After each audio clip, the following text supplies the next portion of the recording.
और रूस किसी भी कीमत पर यूक्रेन पर हमले रोकने को तैयार नहीं है। 90 मिनट तक ट्रंप पुतिन को समझाते रहे कि यूक्रेन पर तुरंत हमले बंद करो, लेकिन पुतिन ने बातचीत के इन्हीं 90 मिनट में यूक्रेन पर 9 घंटे के बराबर बारूद बरसा दिया।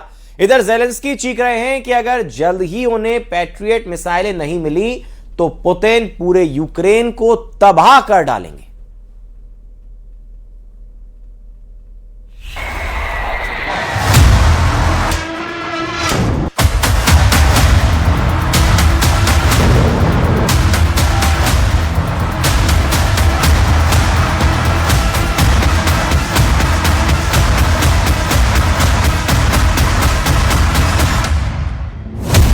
नब्बे मिनट की बात, 9 घंटे चला बारूद। पुतिन ट्रंप की बात, यूक्रेन पर प्रहार। रूस यूक्रेन जंग में ना तो बारूदी हमले रुक रहे हैं और ना ही वार्ताएं रुक रही हैं। हैरान करने वाली बात तो यह है कि युद्ध को 4 साल 4 महीने और 12 से ज्यादा दिन हो चुके हैं, लेकिन युद्ध रुकने का नाम नहीं ले रहा है। पिछले 24 से 36 घंटे के अंदर रूसी राष्ट्रपति पुतिन और अमेरिकी राष्ट्रपति ट्रंप के बीच 90 मिनट तक फोन पर बातचीत हुई, लेकिन इस बातचीत के बावजूद रूस ने यूक्रेन पर तूफानी हमले किए हैं। यानी जुलाई का महीना अभी से ही ज़ेलेंस्की के लिए जहन्नुम साबित होने लगा है।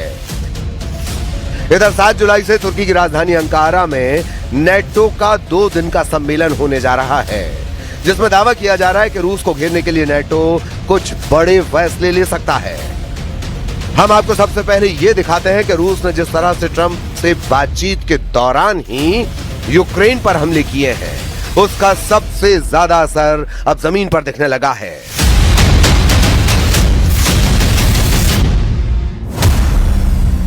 नब्बे मिनट में 4 साल की जंग, 6 जुलाई का सबसे बड़ा हमला।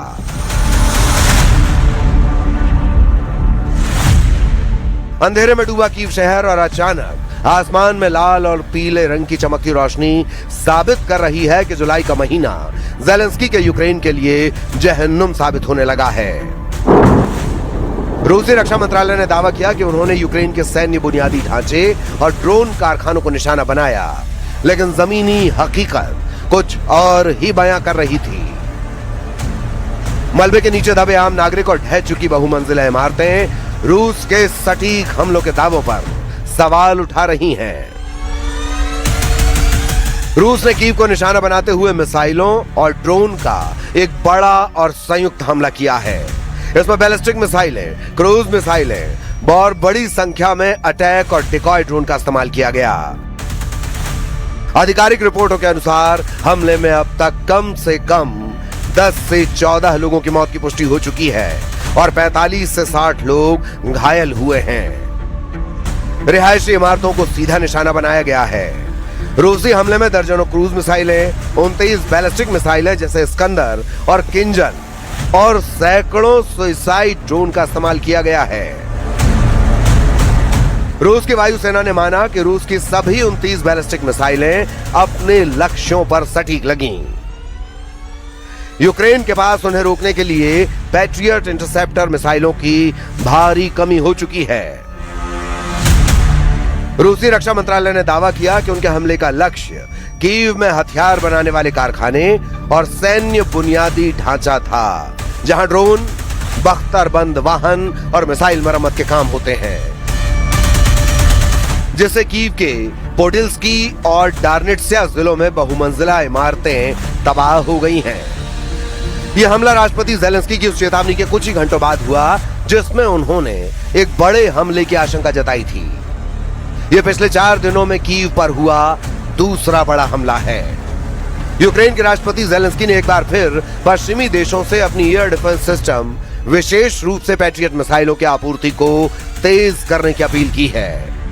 उन्होंने कहा कि मिसाइलों की कमी रूस को और अधिक आक्रामक बना रही है।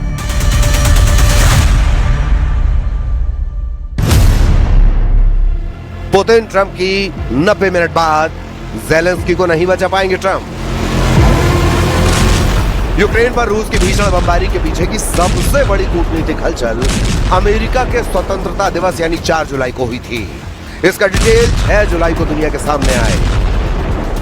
रिपोर्ट का दावा है कि ट्रंप और पुतिन के बीच 90 मिनट तक फोन पर व्यावसायिक और दूसरे मुद्दों पर बात हुई। ट्रंप ने फोन पर पुतिन से 2 टूक ये भी कहा कि युद्ध को तुरंत रोकें। रिपोर्ट्स का दावा है कि बातचीत के दौरान पुतिन ने भी ट्रंप से साफ लहजे में कह दिया है रूसी सेना डोनबास और डोनेट्स्क इलाके में लगातार आगे बढ़ रही है और अब रूस नहीं रुकेगा। पुतिन ने ट्रंप से कहा कि रूस बातचीत के लिए तैयार है, लेकिन अपनी शर्तों पर। जिस वक्त ट्रंप और पुतिन के बीच फोन पर बातचीत हो रही थी, ठीक उसी वक्त रूसी सेना कीव को राख में मिलाने की तैयारी कर रही थी। ऐसे में सवाल उठ रहे हैं कि क्या ये पुतिन और ईरान के पूर्व supreme leader Ayatollah Ali Khamenei की अंतिम यात्रा में लाखों लोगों की भीड़ जुटी। जुलूस में अमेरिका और इजराइल से बदले के नारे लगे। इस बीच ट्रंप ने ईरान को धमकी दी है कि अगर वो चाहते तो एक हमले में ईरान की पूरी लीडरशिप को मिटा देते, जिस पर तेहरान ने पलटवार करते हुए कहा कि अमेरिका के पास ना सभ्यता है और ना सम्मान।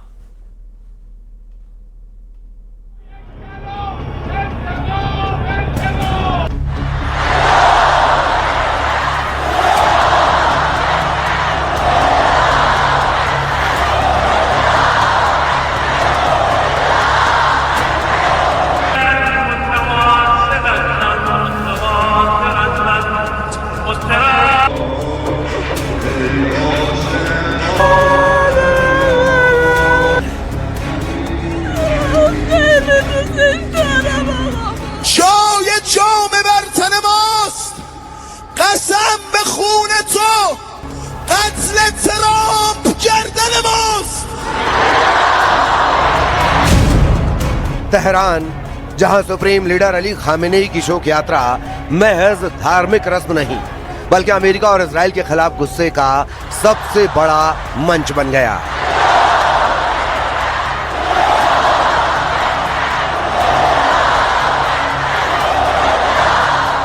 अयातुल्ला अली खामेनेई की अंतिम यात्रा में उमड़ी लाखों की भीड़ ने अमेरिका और ब्रिटेन के झंडों को जला दिया।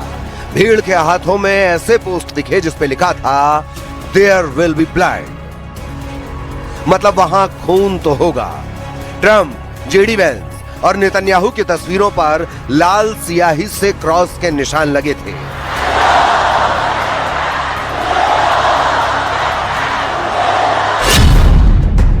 क्या ईरान ने 3000 किलोमीटर तक बिछा दिया अमेरिका से बदले का प्लान? क्या तेहरान ने कर दिया 9 जुलाई को अली खामेनेई के बदले का ऐलान? क्या ईरान ने अमेरिका और इजराइल का खाड़ी में दाना पानी बंद करने का ब्लूप्रिंट तैयार कर लिया है?